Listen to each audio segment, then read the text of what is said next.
ஆண்டவராகிய இயேசு கிறிஸ்து சிலுவையில் பேசிய 7 வார்த்தைகளில் முதல் வார்த்தை லூக்கா எழுதின சுவிசேஷம் 23ஆம் அதிகாரம் 34ஆம் வசனத்தை நாம் வாசிக்கலாம். லூக்கா எழுதின சுவிசேஷம் 23ஆம் அதிகாரம் 34. அப்பொழுது இயேசு, பிதாவே, இவர்களுக்கு மன்னியும், தாங்கள் செய்கிறது இன்னதென்று அறியாது இருக்கிறார்களே என்றார். ஆண்டவராக இயேசு கிறிஸ்து இந்த வார்த்தையை எந்த சூழ்நிலையிலிருந்து சொல்லுகிறார் என்று சொல்லி நாம் பார்ப்போம். சாதாரணமாக நாம் ஜெபிக்கும் பொழுது, மற்றவர்களுக்காக ஜெபிக்கும் பொழுது அவர்களை மன்னிக்கணும்னு சொல்லிட்டு சாதாரணமாக ஜெபித்துட்டு போவோம்.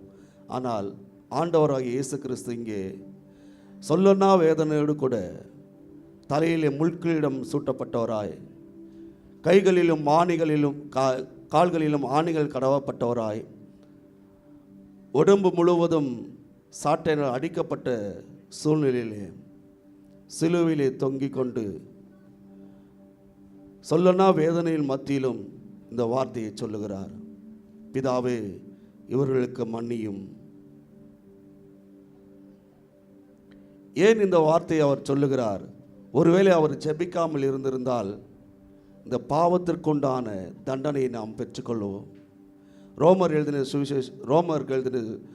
சுவிசேஷம் 6ஆம் அதிகாரம் 23ஆம் வசனத்தில் இப்படியா சொல்லுகிறது, பாவத்தின் சம்பளம் மரணம்.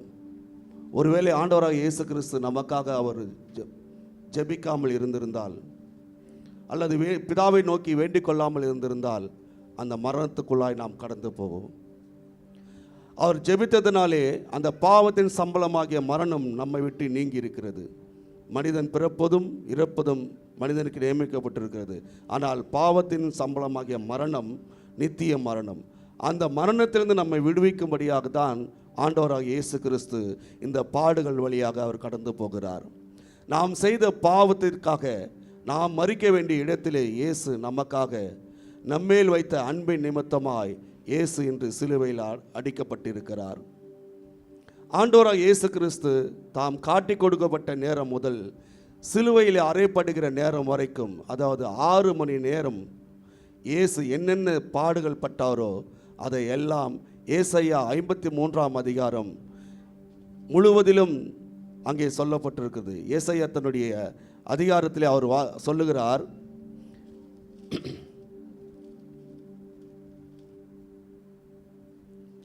3ஆம் வசனம் இப்படியா சொல்லுகிறது, அவர் அசட்டை பண்ணப்பட்டவரும் மனுஷரால் புறக்கணிக்கப்பட்டவரும் துக்கம் நிறைந்தவரும் பாடு அனுபவித்தருமாயிருந்தார்.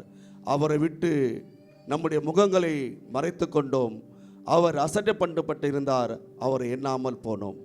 அவர் அசட்டை பண்ணப்பட்டிருந்தார், மனுஷரால் புறக்கணிக்கப்பட்டிருந்தார், துக்கம் நிறைந்தவராயும் பாடு அனுபவித்திருந்தோமாய் இருந்தார்.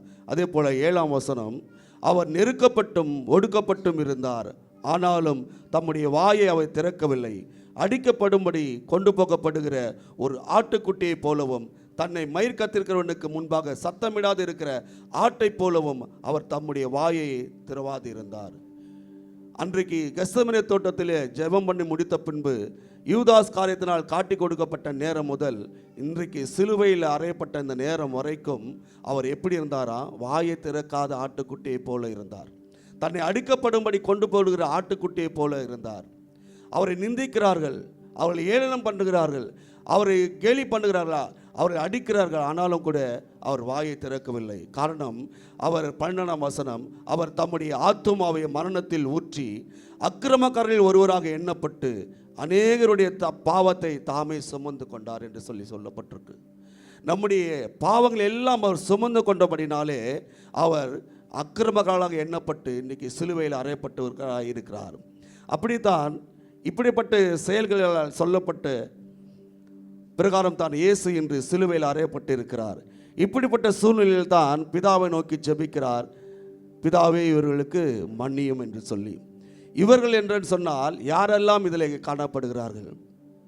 முதலாவது, இயேசுவை காட்டி கொடுத்த, முத்தத்தினால் காட்டி கொடுத்த யூதாஸுக்காகவும், இயேசுவை யார் என்று தெரியாது என்று சொல்லி மறுதலித்து போன பேதுருக்காகவும், இயேசு காட்டி கொடுக்கப்பட்டு கைது செய்யப்படுகின்ற பொழுது அவரை விட்டு ஓடிப்போன சீசர்களுக்காகவும், இயேசு நீதிமான் என்று தெரிந்தும் அவரை சிலுவையில் அறையும்படி கட்டளையிட்ட பிலாத்துக்காகவும் ஏரோதுக்காகவும், இயேசுவை கன்னத்தில் அறைந்து முள்முடியால் அடித்து வாரினால் அடிப்பித்து நிந்தித்து பேசின போர்ச்சவர்களுக்காகவும், ஓசனா என்று பாடிய மக்கள் சிலுவையில் அறையும் என்று கூக்குரலிட்ட மக்களுக்காகவும், இயேசுவின் இரத்தப்பலி எங்கள் மேலும் எங்கள் பிள்ளைகள் மேலும் வரட்டும் என்று சொல்லிய மக்களுக்காகவும், வலதுபுறமும் இடதுபுறமும் சிலுவையில் அறையப்பட்ட கல்வர்களுக்காகவும், இயேசுவை சோதித்த பரிசேயர், சதிசேயர், பிரதான ஆசிரியர், மூப்பர், வேதபாதகர் இவர்களுக்காகவும், இயேசு தீர்க்கதரிசி என்றும் எலியா என்றும்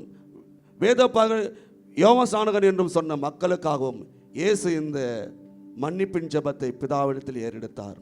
மத்தேயு 6ஆம் அதிகாரம் 5ஆம் அதிகாரம் 44ஆம் வசனத்தில் சொல்லப்பட்டிருக்கிறது.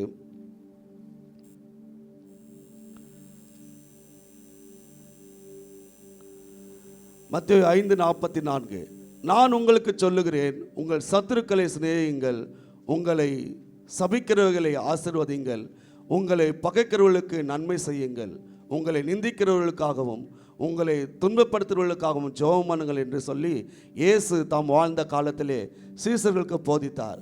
அவர் போதித்தபடியே இன்று சிலுவையில் அறையப்பட்டவராய் பிதாவை நோக்கி ஜெபித்து கொண்டிருக்கின்றார். தன்னை துன்பப்படுத்துகிறவர்களுக்காகவும், தன்னை மறுதலித்து போனவர்களுக்காகவும், தன்னை அவமானப்படுத்தி நிந்தித்த மக்களுக்காகவும் அவர் பிதாவிடத்திலே அவர் இன்றைக்கு இந்த ஜெபத்தை, மன்னிப்பின் ஜெபத்தை ஏறெடுக்கிறார். இந்த மன்னிப்பின் ஜெபத்தை ஏறெடுவதற்கு ஒரு முக்கிய காரணம் தேவன் நம்மேல் வைத்த அன்பு. இந்த அன்பு இல்லாவிட்டால் இந்த ஜெபத்தை அவர் ஏறெடுத்துக்க முடியாது. வேதம் சொல்லுகிறது, அன்பு சகலத்தையும் தாங்கும், அன்பு சகலத்தையும் நம்பும், அன்பு சகலத்தையும் சகிக்கும் என்று சொல்லி வேதம் சொல்லுகிறது. இன்றைக்கு ஆண்டவராய் இயேசு கிறிஸ்துவும் நம்மேல் வைத்த அன்பின் நிமித்தமாகத்தான் இன்றைக்கு இவ்வளோ பாடுகளும் இவ்வளோ உபத்திரவங்களையும் அவமானங்களையும் நிந்தங்களையும் சகித்து கொண்டு தான் இன்றைக்கு சிலுவையில் அறையப்பட்டவராய் பிதாவை நோக்கி ஜெபித்து கொண்டு இருக்கின்றார். என்னை நிந்தித்தவர்களுக்காகவும், அவரை நிந்தித்தவர்களுக்காகவும், அவரை கன்னத்தில் அறைந்தவர்களுக்காகவும், அவரை காட்டி கொடுத்த யூதா சீசர்களுக்காகவும், அவரை மறுதலித்து போன, அவரை சிலுவையில் அறையும் என்று சொல்லி கூக்குரலிட்ட மக்களுக்காகவும், நம்முடைய எல்லா மக்களுக்காகவும் அவர் ஏறெடுக்கிறார். அவர் ஏற்கிறது ஜபத்தினாலே இன்றைக்கு நமக்கு மரணத்திலிருந்து ஒரு விடுதலை, பாவத்திலிருந்து ஒரு விடுதலை உண்டாயிருக்கிறது. பாவத்தின் சம்பளமாகிய மரணத்தில் நமக்கு விடுதலை உண்டாயிருக்கிறது. இன்றைக்கும் அவருடைய பாடுகளை தியானிக்கிறதான இந்த வேலையிலே நமக்குள் அப்படிப்பட்ட ஒரு அன்பு ஊற்றப்பட வேண்டும் சொல்லி அவரை நோக்கி பார்ப்போம். அந்த கல்வாரி அன்பினாலே நாம் நிறைக்கப்படும் பொழுது நமக்குள்ளாய் அப்படிப்பட்ட ஒரு காரியம், அப்படிப்பட்ட ஜபங்கள் நமக்குள்ளாய் ஏறெடுக்கப்படும். நம்முடைய சொந்த பந்தங்களை நேசிப்பதற்கும், நம்மை நிந்தித்தவர்களுக்கும், நம்மை சபிக்கிறவர்களுக்காகவும், நம்மை துன்பப்படுத்துவர்கள் நாம் ஜபிக்க வேண்டும் என்று சொன்னால் அந்த அன்பு இல்லாவிட்டால் நாம் ஜபிக்க முடியாது. கல்வாரி அன்பு நமக்குள் ஊற்றப்படும் பொழுது நாம் மற்றவர்களுக்காக நாம் ஜெபிப்போம். நம்மை பகைத்தாலும் சரி, நம்மை வெறுத்தாலும் சரி, நம்மை துன்பப்படுத்தினாலும் சரி, நம்மை நிந்தித்தாலும் சரி, அவர்களுக்காக இயேசு கிறிஸ்து ஜெபித்தது போல நாமும் கூட ஜெபிப்போம். ஆகவே இந்த கால வேளையில் ஆண்டவராக இயேசு கிறிஸ்து பிதாவை நோக்கி ஜெபித்தது போல நமக்கும் உள்ள அந்த ஜப ஆவி ஊற்றப்பட வேண்டும் சொல்லி நம்ம அவரிடத்தில் கேட்க போகிறோம். நமக்குள்ள அப்படிப்பட்ட அன்பு நமக்குள்ள காணப்பட வேண்டும் சொல்லி, நமக்குள்ள அந்த அன்பு, கல்வாரி அன்பு ஊற்றப்பட வேண்டும் சொல்லி நம்ம ஜெபிக்க போகிறோம். இந்த கால வேளையில் அப்படியே கண்களை மூடி கர்த்தரை நோக்கி பார்ப்போம். எங்கள் அன்பின் பரலோக பிதாவே, உம்முடைய ஒரே பேரான குமாரனை எங்களுக்காக அடிக்கப்பட ஒப்பு கொடுத்தீரப்பா. அந்த அன்பை நாங்கள் தியானிக்கிறோம் ஆண்டவரே. அந்த அன்பு இல்லாவிட்டால் இயேசு கிறிஸ்து இந்த மரணத்திற்குள் கடந்து வந்திருக்க முடியாதப்பா. எங்கள் மேல் வைத்த அன்பின் நிமித்தமாய் நாங்கள் பாவத்திற்கு தண்டனையாக இருக்கிற மரணத்தை நாங்கள் ஏற்றுக்கொள்ளாதபடிக்கு அவர் எங்களுக்காக ஏற்றுக்கொண்டாரே, அதுபோல உம்முடைய கல்வாரி அன்பினாலே எங்கள் நிறைத்தருளும்படியாக நாங்கள் ஜெபிக்கிறோம் ஆண்டவரே. நாங்களும் எங்களை சபிக்கிறவர்களுக்காகவும், எங்களை நிந்திக்கிறவர்களுக்காகவும், எங்களை துன்பப்படுத்துகிறவர்களுக்காகவும், எங்களை வெறுக்கிறவர்களுக்காகவும், எங்களை அவமானப்படுத்த நினைக்கிறவர்களுக்காகவும் ஜெபிக்க நம்முடைய அன்பை ஊற்றும்படியாக ஒப்பு கொடுக்கிறோம்ப்பா. அந்த அன்பு சகலத்தையும் தாங்கும், அந்த அன்பு சகலத்தையும் சகிக்கும் என்று சொல்லி நாங்கள் பார்க்கிறோமே. அப்படிப்பட்ட சகிப்புத்தன்மை உள்ள அந்த அன்பினால் எங்களை நிரப்ப வேண்டுமாய் ஜெபிக்கிறோம் ஆண்டவரே. இந்த கால வேளையில் இந்த வார்த்தையின் மூலமாய் நீர் எங்களுக்கு கற்றுக் கொடுக்கிற இந்த பாடத்திற்காக நன்றி. இந்த அன்பினால் நாங்கள் நிரப்பப்பட்டவர்களாய் இந்த இடத்தை விட்டு கடந்து செல்ல கத்த கிருபை பாட்டும்படியாய் ஒப்பு கொடுக்குறோப்பா. யாரையும் நாங்கள் வெறுக்காதபடிக்கு அப்பா, நீர் யாரையும் நீங்கள் வெறுக்கலப்பா, யாரையும் நீங்கள் தள்ளலை ஆண்டவரே. உங்களை சிலுவையில் அறைந்தவர்களை நீங்கள் தள்ளலப்பா, உங்களை துன்பப்படுத்தினவர்களை நீங்கள் தள்ளலப்பா. அதுபோல் நாங்களும் ஆண்டவரே எங்கள் சொந்த பந்தங்கள், உற்றார் உறவினர்கள், நண்பர்கள், எங்கள் தெரிந்தவர்கள் தெரியாதவர்கள் யாரையும் நாங்கள் வெறுக்காத அளவுக்கு உங்களுடைய கல்வாரி அன்பினால் நிரப்பப்பட எங்களை ஒப்பு கொடுக்கிறோம் ஆண்டவரே. எங்களை ஒரு விசை நிரப்பும், உங்களுடைய அன்பினால் நிரப்பி இந்த இடத்தை விட்டு கடந்து செல்ல கத்த கிருபை பாட்டும்படியாக ஜெபிக்கிறோம். உங்களுடைய கரத்தினை தாழ்த்தி அர்ப்பணிக்கிறோம். பொறுப்படுத்திக் கொள்ள வழியெடுத்தும் ஆசீர்வதியும். இயேசு கிறிஸ்துவின் நாமத்தில் நல்ல பிதாவே.